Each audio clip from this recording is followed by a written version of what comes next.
Legenda Joko Kendil. Alkisah di Kerajaan Ngambar Arum di Jawa Tengah. Hiduplah seorang raja bernama Asmawikana. Raja Asmawikana mempunyai seorang permaisuri bernama Prameswari dan seorang selir bernama Dewi Dursilawati. Dari keduanya, ia belum mendapatkan seorang putra mahkota yang kelak akan menggantikannya memimpin kerajaan Ngambar Arum. Hal ini membuat hati sang raja menjadi sedih dan sering duduk termenung di singgasana. Sebenarnya permaisuri Prameswari sudah 2 kali mengandung, tetapi 2 kali juga keguguran karena ulah Dewi Dursilawati yang iri hati kepadanya. Ia mencampuri racun ke dalam makanan dan minuman Prameswari secara diam-diam agar kandungan permaisuri gugur. Dewi Dursilawati melakukan hal itu karena ia menginginkan putra yang lahir dari rahimnya lah yang akan menggantikan kedudukan Raja Asmawikana kelak. Pada suatu sore, ketika Raja Asmawikana sedang duduk termenung di singgasananya, tiba-tiba muncul perasaan curiga terhadap selirnya, Dewi Dursilawati.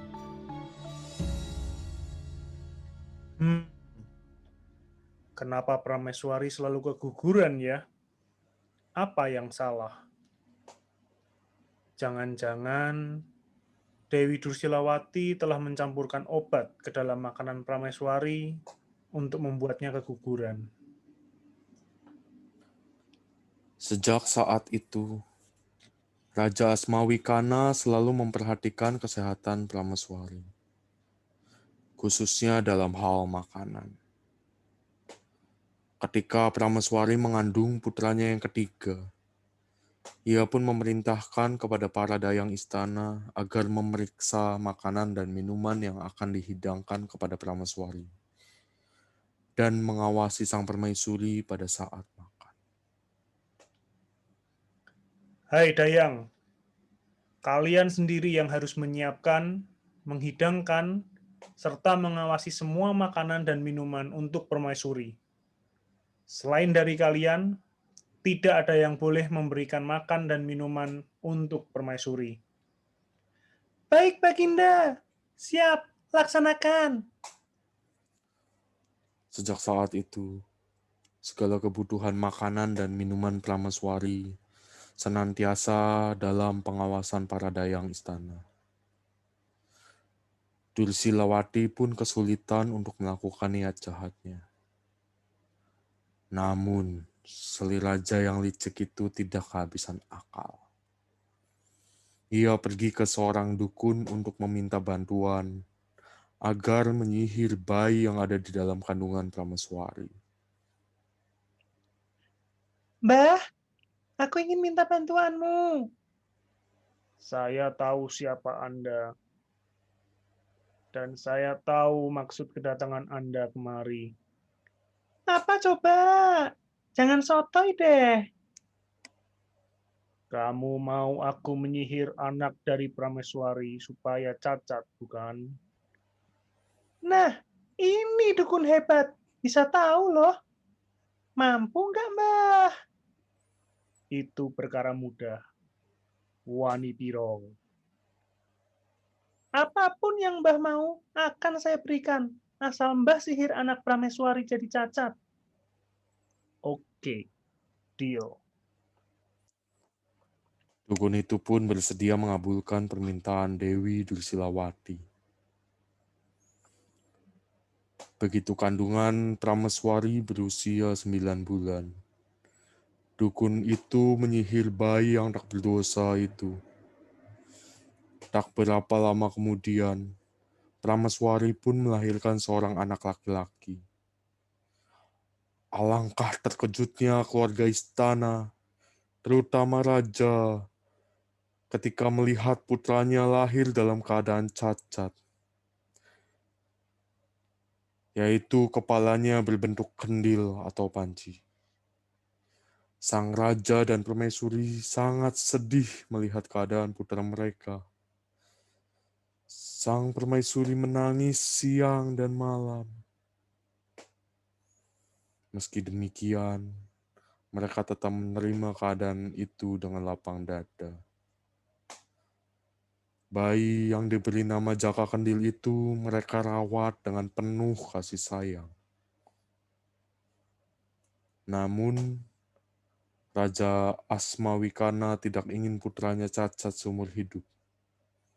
Untuk itu, ia memerintahkan pengawalnya untuk memanggil seorang pertapa yang terkenal sakti mandraguna untuk melihat keadaan putranya. Pada suatu hari, pertapa itu pun datang ke istana menghadap kepada Raja Asmawikana. Ampun Gusti, apa yang bisa saya bantu? Eyang, apakah kamu mengetahui kenapa anakku seperti ini? Bisakah Eyang menyembuhkan putraku? Ampun Gusti, menurut penerawangan hamba, putra Paduka terkena sihir. Di pinggir sungai, di wilayah perbatasan kerajaan Paduka, ada seorang nenek bernama Mbok Rondo. Alangkah baiknya jika Paduka menitipkan Joko Kendil kepada beliau. Kelak, Joko Kendil akan menjadi kesatria yang gagah dan tampan setelah menikah dengan seorang putri raja. Baik, terima kasih Ki Sepuh. Setelah mendapat saran dari sang pertapa, Raja Asmawikana pun segera mengirim utusan untuk menitipkan putranya kepada Mbok Rondo. Ia juga memerintahkan beberapa pengawalnya yang lain untuk menangkap dukun yang telah menyihir putranya untuk dihukum pancung. Namun sayang, dukun itu telah kabur dari rumahnya untuk menyelamatkan diri. Rupanya Dewi Dursilawati telah memberitahukan perihal penangkapan itu kepada si dukun. Sementara itu, di tempat lain, para utusan raja telah tiba di rumah Mbok Rondo untuk menyerahkan Jaka Kendil.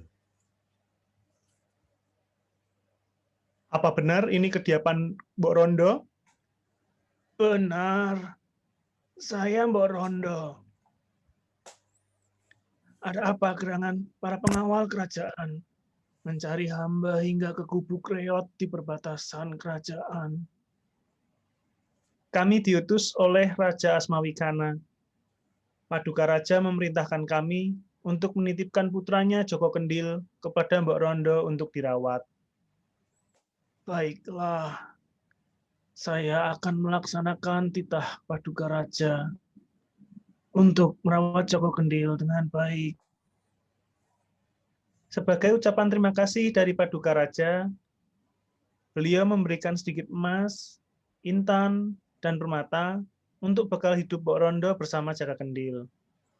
Loh, kok cuma sedikit? Bercanda, saya hanya bercanda. Ini cukup untuk bekal hidup kami.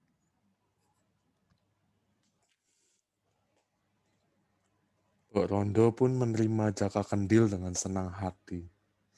Ia berjanji akan merawat dan membesarkan Joko Kendil dengan penuh kasih sayang. Sejak itu, Jaka Kendil berada di bawah asuhan Mbok Rondo. Ketika Jaka Kendil berumur belasan tahun, Mbok Rondo sering mengajaknya ke pasar dan ke ladang. Jaka Kendil adalah anak yang rajin, baik hati, dan suka membantu orang-orang yang sedang kesusahan. Tak heran jika semua orang sayang kepadanya. Waktu berjalan begitu cepat. Joko Kendil pun tumbuh menjadi pemuda dewasa. Ia pun semakin rajin membantu ibu angkatnya bekerja di ladang. Ia juga suka membantu masyarakat di sekitarnya yang membutuhkan tenaganya.